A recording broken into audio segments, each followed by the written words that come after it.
Oh.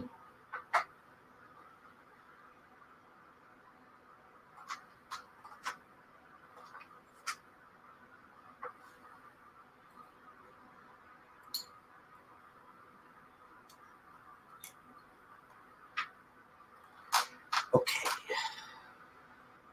Going to go live right now. Greetings, everyone. Okay, so today is quite a busy day for me.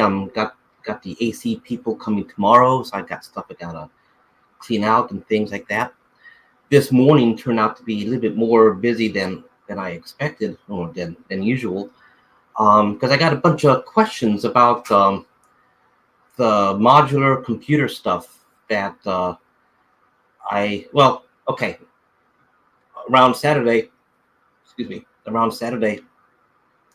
I started to clean up some old stuff, prototype stuff, things like that I have laying around. As you can see, I got things all over the place, and a lot of these things are good. A lot of these things are prototypes that I just use for myself because it's a prototype. But now it's getting too much, and I got too many prototypes, so I'm trying to get rid of them. And essentially, I'm looking for a good home for them. And so one of them was the first computer modular stuff that I should mute this. Computer modular stuff that we started, oh gosh, 5-6 years ago, something like that.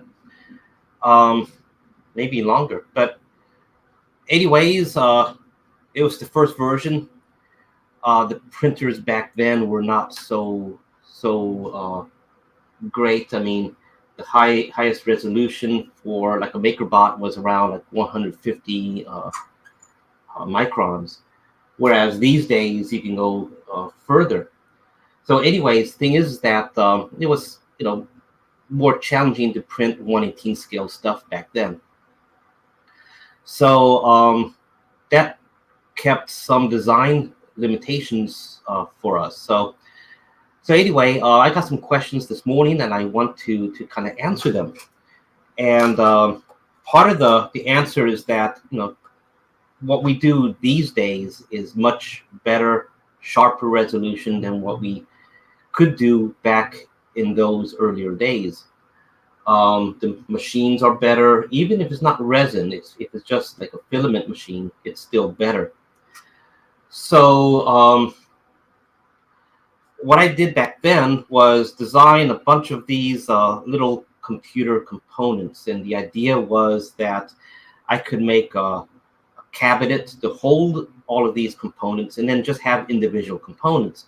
If I want to have a cabinet that looked like it's got dials all over the place, like something you see off of a Stargate, in the control room. Like all I have to do is focus on making computer panels that had a lot of dials. If I wanted something with a lot of lights, then instead of recreating everything, I can just do a separate panel. And so over time, I have something like 9 different styles right now. Back then, though, the challenge was the handles. The handles were thin. I wanted to be able to put a figure to maybe either grab a handle or look like it was grabbing a handle. And plus the challenge on printing the small little bitty handles. Since then, filaments have changed, technology has changed, printers have changed, and what we do these days is a lot different than what we did back then. So, well, back then, let's see if I don't find a gray one to show, but back then, I designed these type of cases. This doesn't have the rear part for it, so maybe I just do it like this. It's got like a primitive rail. It doesn't interlock or anything like that. This was one of the questions I had today, asking if when you put the this modular, because you can change the parts, computer case into the computer rack or the cabinet, do they lock into place? And they do not. The only locking that they do is friction, and that's not really locking. It's just a tight fit. These days, the prints are tighter, so they fit with more friction. You can actually hear this one when I put it in or take it out. You know, now this one wants to be locked in, but okay.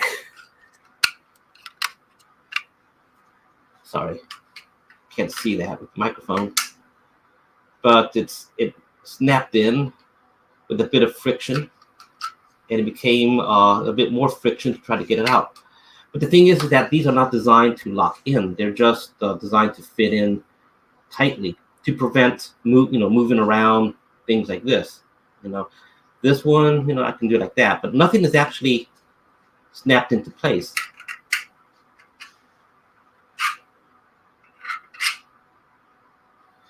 And I can put it like partially, a little bit more. So it's just by friction. So one of the questions was, does it lock into place? And no, they don't. But if you want to secure your DioWarriors computer modular thing into its cabinet or rack, I would say the best thing to do is to treat, and this is good for all of our props, is to treat all of our stuff like a fine scale model rather than a rugged toy. Lots of times toys are designed for a younger kid, someone who might get angry or have a temper tantrum, throw something down, bite it, mistreat it, put it into a toy box with a whole bunch of other stuff and move it around. So toys like that are designed to be a little bit more rugged. Our stuff, even though we do design it for use with action figures, which is pretty much a toy, our stuff is not really designed in that way. It's designed for the adult audience, the adult collector. So we design things more like a fine scale model. In that sense, there's assembly involved. There's small pieces involved. There may be gluing involved. Not everything requires glue, but if you want to keep a prop from becoming disassembled, breaking apart, or getting loose over time, or if you just have some sort of doubts and you just want to be secure with it, I suggest glue everything. And with that, our stuff can handle glue of different kinds of glues. I personally use this crazy glue brand, but regular super glue would work. I also combine something like super glue and a model cement, such as a Testors brand model cement. The reason is that model cement is designed to melt the plastic of the model and fuse the plastics together, whereas something like super glue is just a bond. It's meant to just bond two pieces together, but not actually fuse them. So I use a combination sometimes of mixing Testors model cement with super glue. The idea is that the super glue is going to keep the thing in position fairly quickly, and I don't have to hold the part down while the model cement is fusing the plastics together. But be careful because it's basic. It's little chemistry involved. I thought at one time, if one super glue works well, what if I use two? And if one super glue works well with model cement, what if I use two super glues and model cement?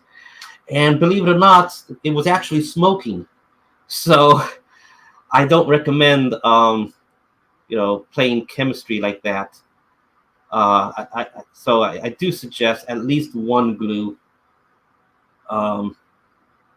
And if you have some doubts, well, then don't combine them together. And I just say that's what I usually do. But is that actually smart? Maybe not. So I don't know. I'm just saying that's what I usually do. I'm not recommending to use two glues because one glue is enough. Just keep in mind that model cement works differently than a glue that bonds, and so just keep that in mind. One glue is sufficient for most stuff, like what you see with the VSS. Okay, everything that you see here is actually just super glue. I'm not using any model cement or anything like that with it, just super glue, and it holds up very well. So another question that I had this morning is, are the computer cases, the panels to them, are they modular? Oh, question! I got a comment here. Let's see. I don't normally get comments, so I tend to forget to look at times. Let's see. Greetings, David. Okay, is that main cabinet available for the racks to slide into? This cabinet that I was showing right here is not. This is also another prototype. I am thinking of getting this one to print because it's smaller. And the cabinet, like what was shown in the picture over the weekend, that one was actually slightly over 5 hours to print. It's kind of strange because all they do, all it is just, let me just take this out because this is kind of representative of what the other one is. This is how it looks. Here's the front, the back of it. These things prevent the parts from sliding all the way through. And this one takes like 3-something hours to print. The other one took slightly over 5 hours. I tried to optimize. You can see I'm busy optimizing by having less material inside to print. The other one did not. And but it still takes hours and hours to print. I don't know why. I suspect that the thinner sides, the walls, has the printer slowing down so it can do a careful build of filament. So it goes extra slow. And because there's nothing else, it just goes extra slow all around. So, but I think I'm going to try to do a limited run on these types of cabinets. I'm going to do one sometime this week, and just to see how things can work, and maybe I might be able to optimize it a little bit more. These I tend to have a bunch of items printed, but since you're looking at it, it's basically the idea with these little rails, and it is a rail. It just doesn't lock in. The reason why we did them is because there are other applications we can actually use these computer things for. Another thing we had was, and I don't have any to show, was a type of like in the field computer system. The idea was, let's say you have a group of Joes, soldiers or something, and they're setting up camp. And instead of having something nice like this set up, the idea was to have a computer that you could put in some sort of structure. And the structure itself could be on like a sled or something that can be picked up and put on back of a Humvee and go. So the idea was you could have a small a satellite dish, a computer thing in there, and a monitor all built in. So basically, it was kind of like a laptop, but something that uses these. So the idea was, instead of locking the person into one type of computer, let's just make it interchangeable with these things.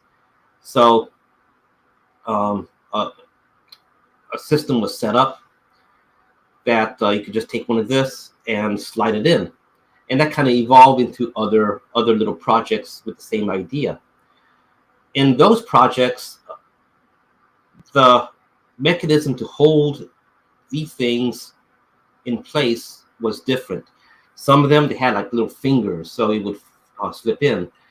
To prevent the part from sliding around, little rails were added, so it kept the thing in place.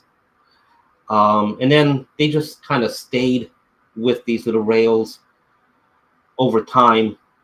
And next thing you know, a year passes, 2 year passes, and so forth, and we just don't get rid of them. And then other projects develop with them. So then we keep it for background compatibility. Now, one question is, we do have other kinds of computer items. We do have a tower PC. So this is the case to a tower PC. It's got no little primitive rail or anything like that. It's basically a box. But at least I have some foresight, and I went ahead and made it compatible. So you can try, instead of a tower PC, with a PC face to it, you can just, use one of these things that doesn't have any rails if that's the thing that you need. So it is compatible. The parts do lock in. We have other kind. This is an untreated one, so it's going to look kind of rough. But this one's basically straight off the printer, fits in as well. I got to be careful with this because it is a little tight. Let's see, what other ones do I have? I only have, well, here's another style, but I have to clean it up. But this one, also fits in. So yeah, we do have alternative cases if that's needed. Those things are available. I don't have in front of me. I do have another idea. I might have it over there. I do have another idea where the cabinet part, it's only like this thick. And the idea on that one was that when I was doing the VSS, I didn't want to have a whole bunch of cabinets taking like 5 hours to print. So I have a small side project when I'm experimenting, so prototype, where it's only that thick. So the idea is it's a facade. So you have something that looks like it's a cabinet next to a wall, and then you just put whatever panels you want on it. And then, you can cover a larger area without having to use an actual cabinet for it. Got another comment. Let's see.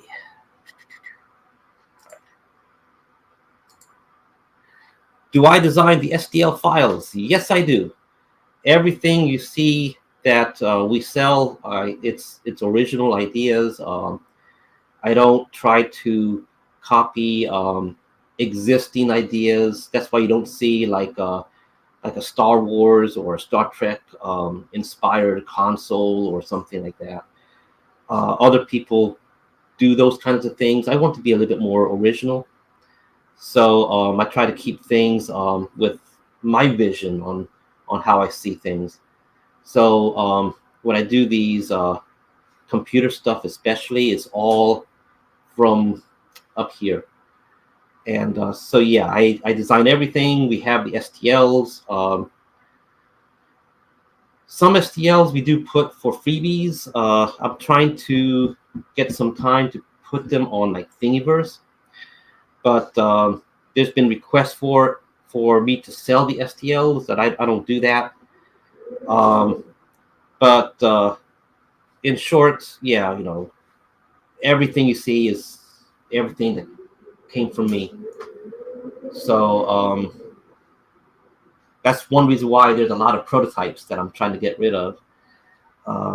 And so yeah, I can go on talking about stuff like this a lot, you know. Oh, another comment. Good. I like comments because I usually don't get them. Hey, that's why I was asking about the Sdf files. Cut them down to be thinner against the wall.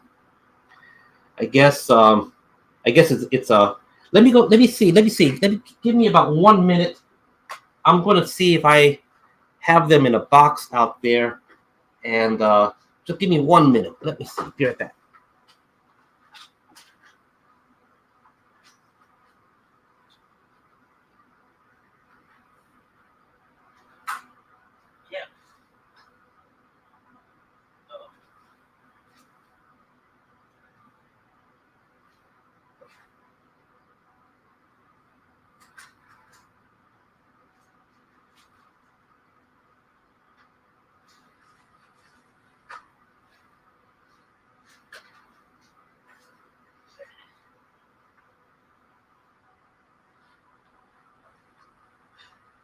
Okay. Now you guys are asking for it, and I'm taking out the big guns. Okay. Yeah, this was stuff left over from working with the VSS last year, and I haven't gone back to it for reasons. I'm still upgrading this VSS behind me. So once I get to the point where I need to be, then I'm going to take this stuff again and apply it to the VSS. Oh, I was looking for this. Okay. Let's see what I got here. Here's something that it's a little deviation, but this is something that I can address the compatibility issue with some of the older things. So this is kind of like ooh, let me hide this. This is kind of like a little bit of a prototype, but I was satisfied with it that I made a bunch of them. So it's kind of like getting out of the prototype stage.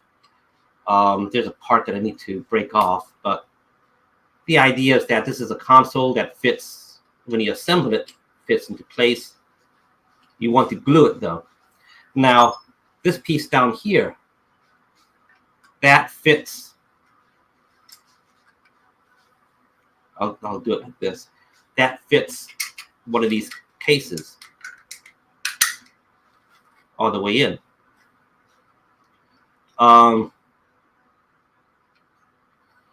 So I am trying to, on some of the newer stuff, move away from that little groove that you see on these other ones. The ones with the groove won't fit all the way, but so I am trying to move away from using the grooves. So I'm trying to get more into just having a PC case be the case of these modular computer racks, for lack of a better name. So this is the idea, and we had other objects, other structures that use the same type of concept of just getting one of these, getting something like this, and then just combining them. The idea, instead of having it as one object with the computer where you can just put in a different panel, was that sometime in the future we may change the computer case itself, have a window for it, change the shape or something. So we wanted to have some options so people wouldn't have to like buy a whole new set just to get something that's been changed a little bit. They can just swap out the old and insert the new. Okay, so let me get back on track. Okay, the question was asking about the Sdf files, cut them down. Okay, yeah. So get in there. Let me see if I actually have one.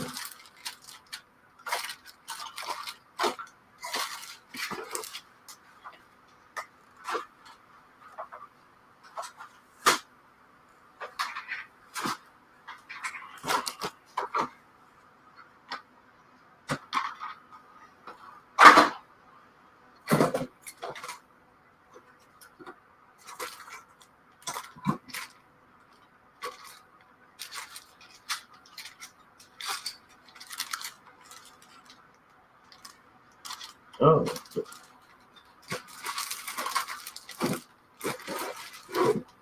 Well, this is not the item that I need to show, but this is was an offshoot of that idea. It's close enough for me to use as an example.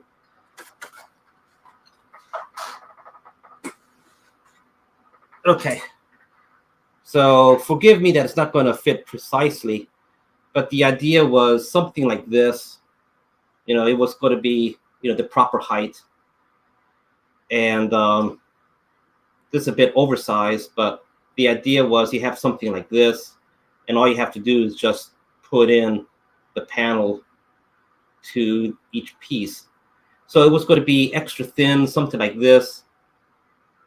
And the idea was if you have a wall, you just put it right next to a wall.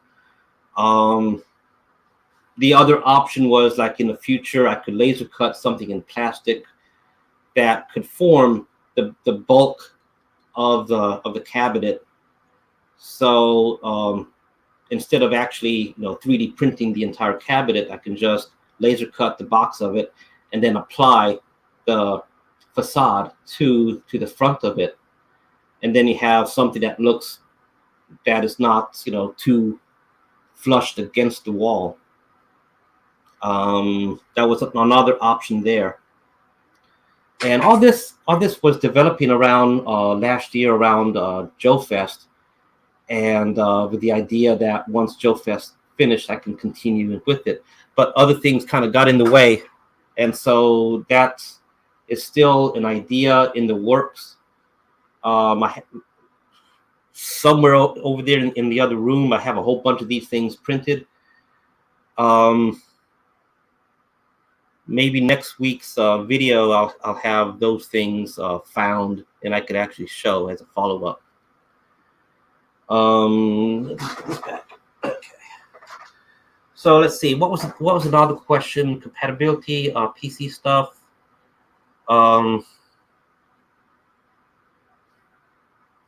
So okay, I guess I'm covering all the bases. One last thing was that the reason why we started to do a bunch of these separate computer components, and then you combine them with other components, was that we can keep the customer's costs down, such as you could buy these computer cases in one style. In the future, we could greebleize the style, make it more sci-fi looking, make it where the sides have handles so a figure can theoretically grab it from the side and pick up. Other kinds of greeble ideas were possible. Instead of having connection points like in the back where you could put a hose or some other item for custom, the idea was you could also do greeble areas on the sides, on the top, so you could really make it more sci-fi. I do have others. I don't have anything to show. Sorry, this is one reason why I'm trying to filter out all of these prototypes. I do have diorama pieces where these computer items are hanging from the ceiling. So you got the ceiling, and these items are hanging at an angle. The idea is that a figure is walking around. They got computers on the floor, got computers at the desk level, computers on the wall, and then when they look up, there's got computer displays, just like when you go to the airport and you got computer displays displaying the arrival and departure times. So that was the idea. The figure looks up, you got bulkheads, beams, and then you have a computer up there, a router or some other item, all hanging from above. So for that, again, we used either these with the little rails or these without any, and we just designed a caddy around it to just grab and hold the item. apply some glue, and then you can use the existing object with a new caddy, a new holder, so a new item, without having to 3D print everything as one.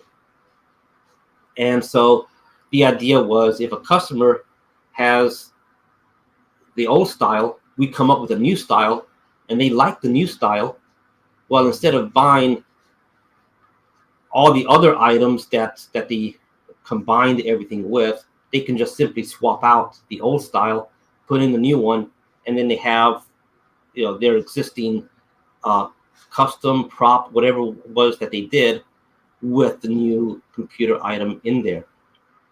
So, you know, keeps costs down, keeps the printing time down, things like that. That was the overall idea.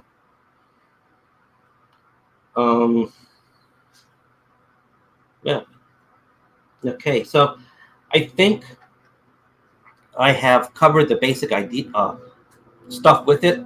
Now, the last thing that I do want to say is assembly and painting. I tried to cover this stuff on the websites, on the like what to expect section, but it's worth noting that the plastics that we use tend to be the favorite for 3D printing with filament PLA. We'll use either the old formula of PLA or something like PLA Plus or PLA Pro. It just depends what we have. But basically, it's PLA. The other thing is stuff that is in like this color or this color. Usually, if it's shiny, if it's smooth and shiny, it means that it's been like this one is shiny.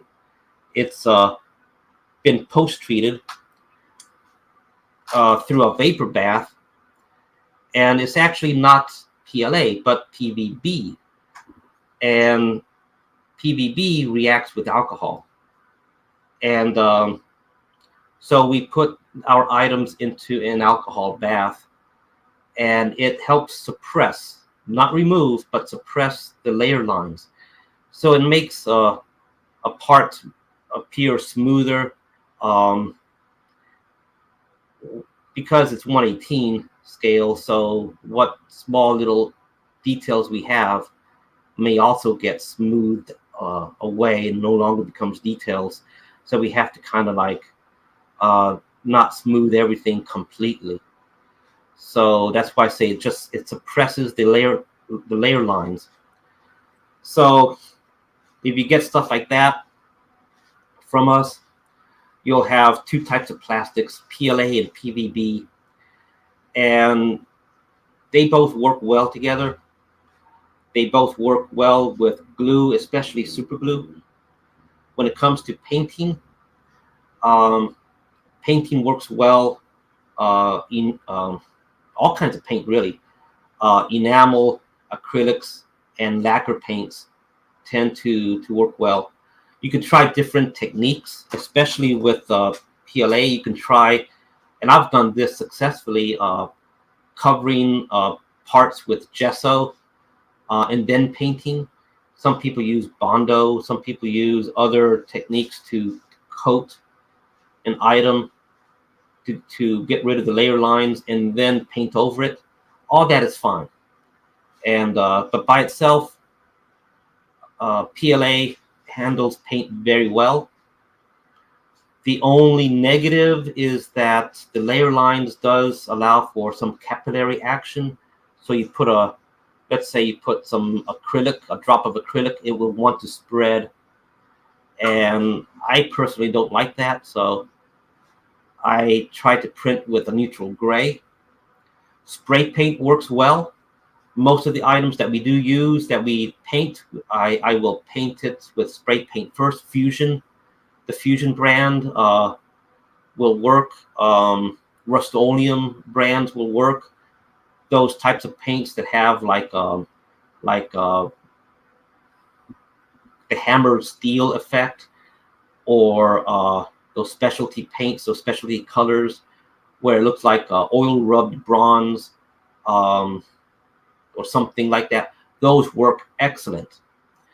The other kinds of paints that I use are those that have pieces of metal actually in the paint. So iron and bronze specifically, and those are acrylic paints. They are very thick, and so when they do dry, they really hide the layer lines very, very well because they're so thick. And then, of course, you can paint over them.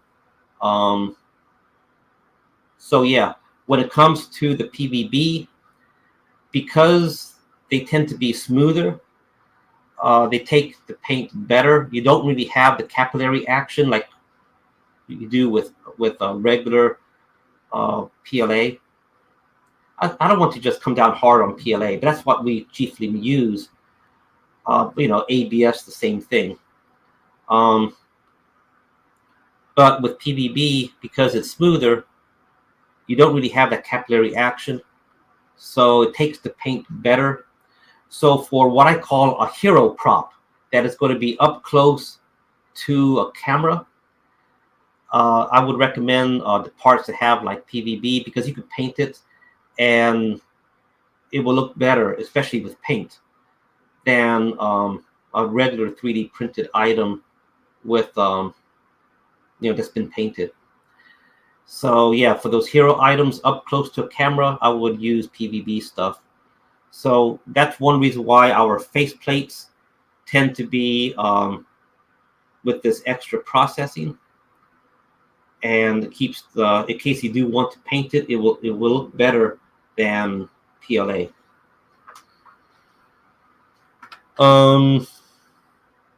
Okay, I covered glue. I covered assembly, basically with glue, painting. I personally like lacquer paints. It seems to work better on the PLA plastics themselves. I don't remember the properties for lacquer, but I think like enamel paint will put a hard shell over the surface. Lacquer will actually melt the plastic a little bit and kind of blend into it. So it just depends. But yeah, I've tried all kinds of paints, and all kinds of paints work well with this stuff. Let's see. One last thing is if you're doing any assembly, I try to clean up the parts. Can't really see it here with this glare, but you see this is like right off the printer. So you'll get, you won't get it, but I deal with a lot of these cleanup stuff. This is what takes a lot of time on the orders, because I'm often trying to clean up batches of these things. So the idea is that I really don't want people to have to spend extra time cleaning up the stuff that they get from us. So if you do have to do any type of adjustments, I do not recommend cutting the pieces. What I recommend is just get a small file.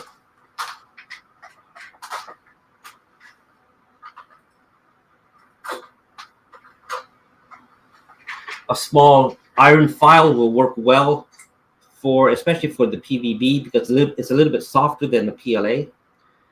For the PLA especially, I would recommend using something like a diamond encrusted file. That works. I found it works better than a metal file for PLA.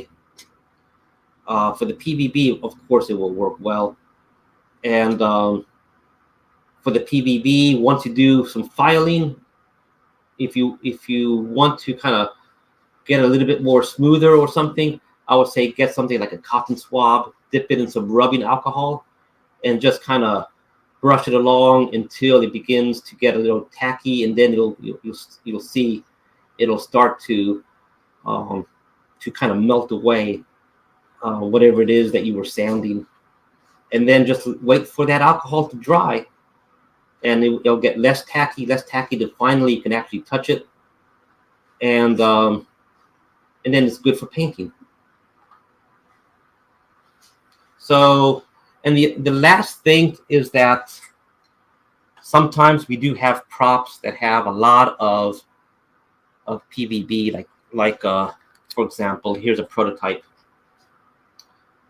This is 2 parts here, but the idea is that I can fuse them together without glue. And the idea is that because they're both PVB, and PVB melts with alcohol, reacts to alcohol that way, is that if you want to fuse 2 pieces of PVB together, you just use a bit of alcohol, wait for them to get tacky, and then kind of clamp them together, and maybe put a little bit more alcohol just to make sure, and then just let them dry, clamped together, and then these 2 pieces will become 1 piece. It will fuse them together as 1 piece of plastic. So, and the bond is stronger than glue, because it's no longer 2 pieces, it becomes 1. So that's the thing with the PVB, and it has a lot of uses, and it does print nice. Prints a little bit softer. And the last thing I would have to say is, if you take any of this stuff out into the day, just remember PLA, PVB, even ABS to a point, are low melting, at least when it comes to 3D printers, they are low melting plastics. So a good hot Texas sun, heat inside of the car, Arizona, temperatures, things like that, will actually soften and warp and melt these plastics. So if you do take them outdoors for a photo shoot, keep them in the shade as much as you can. And if they do get soft, don't try to bend them. Just get them into a cool location quickly, in front of the AC in the car or something like that. Because strong temperatures, Arizona temperature, Texas temperature, things like that, will soften and melt these plastics. So take care of them when you go outside. Remember, they're not designed to be toys. They're designed as a model. So they do have small parts. They do require assembly. I don't design them for cutting. So if you do have to do adjustments, just use a file or sandpaper. Okay, that's it for, I think I covered all the bases. I'm going to take a look on Facebook to see if there's any comments there, because sometimes people respond to the comments in Facebook, in the comment section in the video on my personal wall, and I don't see those comments in the broadcast. Okay, so no comments. So okay, great. Everything, I guess I answered all the comments that were posted. I don't see anything new. Great. Okay, folks, a bit longer than I was going for. I was trying to keep it at 30 minutes, but I guess I like to talk. Okay, so I'll catch y'all next time. If you found this broadcast useful, if you liked it or you just want to be nice, please click like and subscribe. And I can probably do that. Please like and subscribe on here. Okay, folks, thank you, and I'll catch y'all next time.